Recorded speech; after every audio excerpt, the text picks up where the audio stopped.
Hey, welcome back with another video. Again, we're back on CNN again. Lathan, I was wrong about the MAGA cult. You can't be wrong about the MAGA cult. They're a cult. They're a cult, you know, and it's scary. And I shot one video. She had that outfit on too, so I wondered if this probably shot all in the same day. It probably was because it says 11 hours ago, 12 hours ago.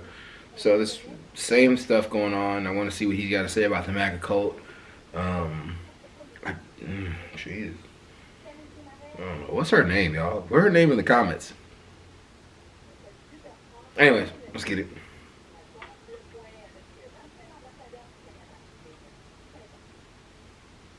You know, I'm going to say something on this show that I'm not sure I've heard anyone say before.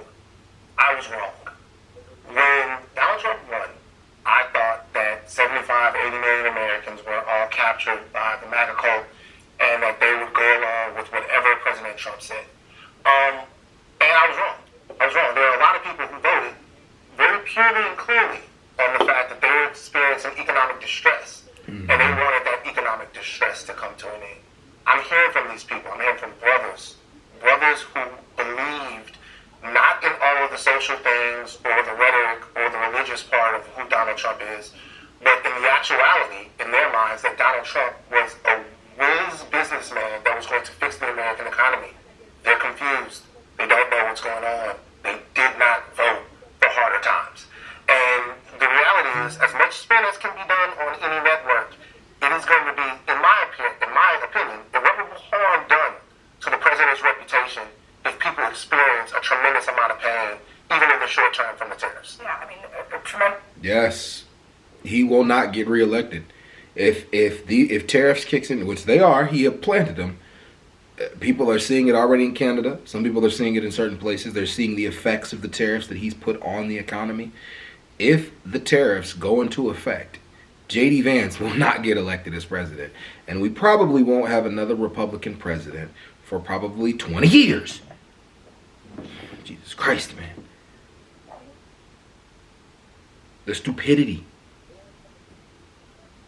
But we're not gonna have another Republican president. Just watch. Trump has shaped the Republican Party in a way that it's gonna be really hard for the Republicans to come back from. I really think it is. It's gonna be extremely hard for them to come back from it. But who knows? We'll see. Let's keep going. Tremendous amount of harm done to his reputation, but also I just want to. I need to correct the record because I feel like I hear a lot of conservatives talking about, oh, the last time when Trump was in office, he put in those tariffs and everything was fine. Okay, here is J.P. Morgan talking about what happened the last time when he put in those tariffs. Steel tariffs created about 1,000 jobs for steelmakers who were protected by tariffs. They reduced employment by 75,000 in steel-using industries such as autos and construction as prices rose and sales fell.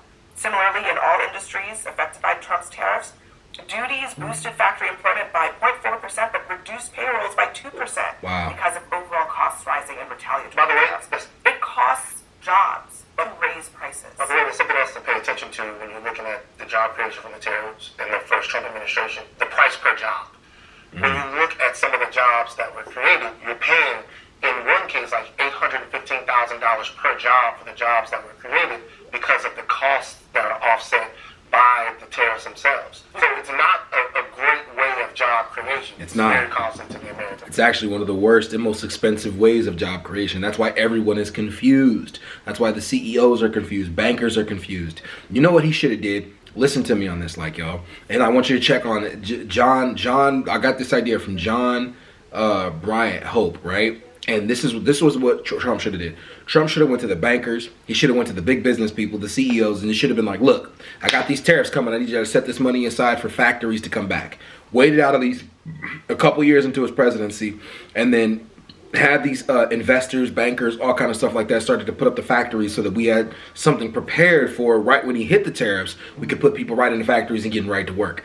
But he didn't do that. No factories are up, nothing's up and running, so we still got to build all this stuff together. That's how I know that the tariff conversation is nothing but a bluff. We have nothing prepared for them to be active. So you kind of, in a sense, know it's all a bluff in order to get countries to bring down their tariffs.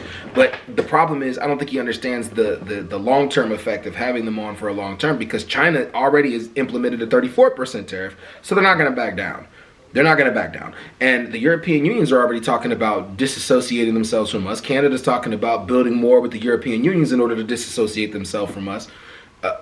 It's like many people are talking about disassociating themselves from the United States, and I think that that's not good.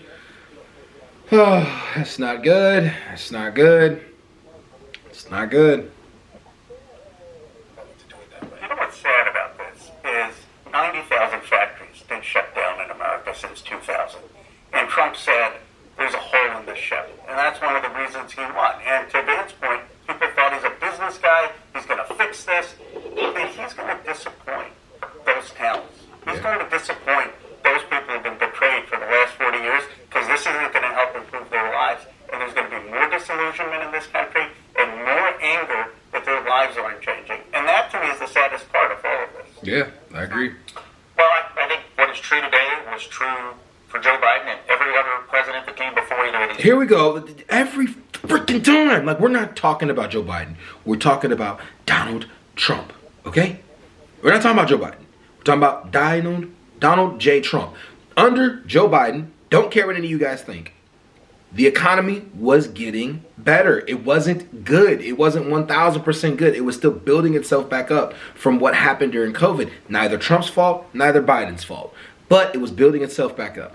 And through building itself back up, Biden had us on a track in the right direction. He was opening up factories in places that we're supposed to have. When energy is becoming the new source around the world that everybody's going to.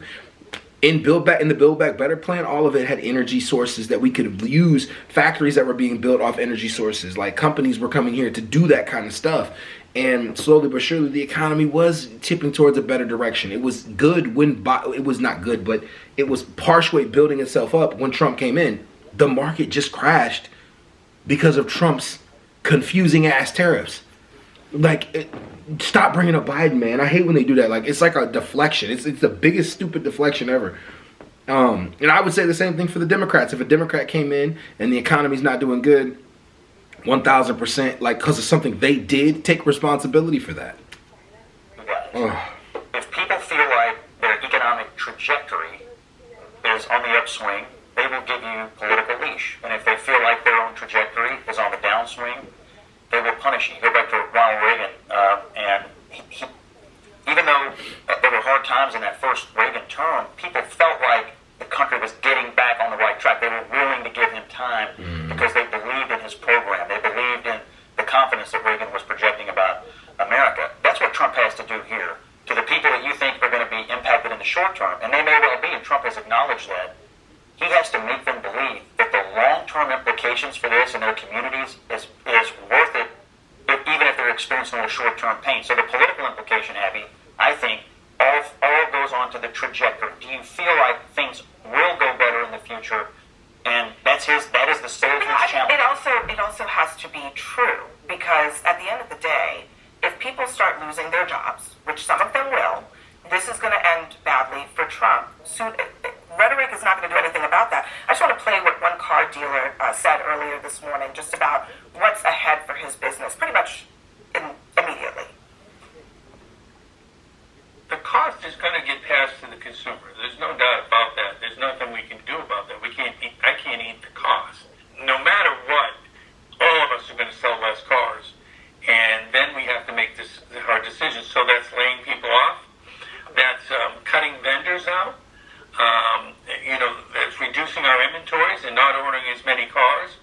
All these things, to me, are negative impacts to the economy. But I think he's got to get some deals in the short term, right? He's got to get some wins early, start equaling out these with our trading partners. If he gets those early wins and people start to see progress, he will continue to have that leash. We're having a lot of conversations about President Trump and his political future and what it means for him to lose people. What we're not talking about, at least in a robust way, are the actual American people. The people who are being asked right now to sacrifice, to pay higher prices, to potentially lose their jobs for an economic future future that they can't see and that there's absolutely zero clarity on. That you don't know why the tariffs are really there. You get 4 or 5 different answers as to why they're there. You don't know how they're going to benefit, but you're expected to lose your job, pay higher prices, not buy a car, do all of this stuff. For what? I think that the choices facing the administration are tough, but one of them is just to change course. They can do that at any moment, and I think it's also possible, given how Trump has behaved in the past, that he would do that in the future, maybe even in the near future. Yeah, we're on a bad trajectory, and that's a good point. We're not talking about the American people and what they're gonna have to eat the losses on all this, man. It's crazy, but you know, if he's smart, I know he's not gonna keep those on too long. He's trying a bargaining tool. I don't know, man. The whole world is focused on what we're doing right now, though. I don't mind a presidency that's not the whole world isn't focused on. The whole world was not talking this negatively about Biden. They were not this worried about things that Biden were going to do in a way where it's like, how do we retaliate? Like, that's the world we want? I don't know. As Americans, I don't think we do. But again, half the country didn't vote on him. And like Van said, there's people who voted on him that are realizing, like, he's just about to make the economy worse. So we'll see how it goes in the future, y'all. Hey, I'm out. Peace.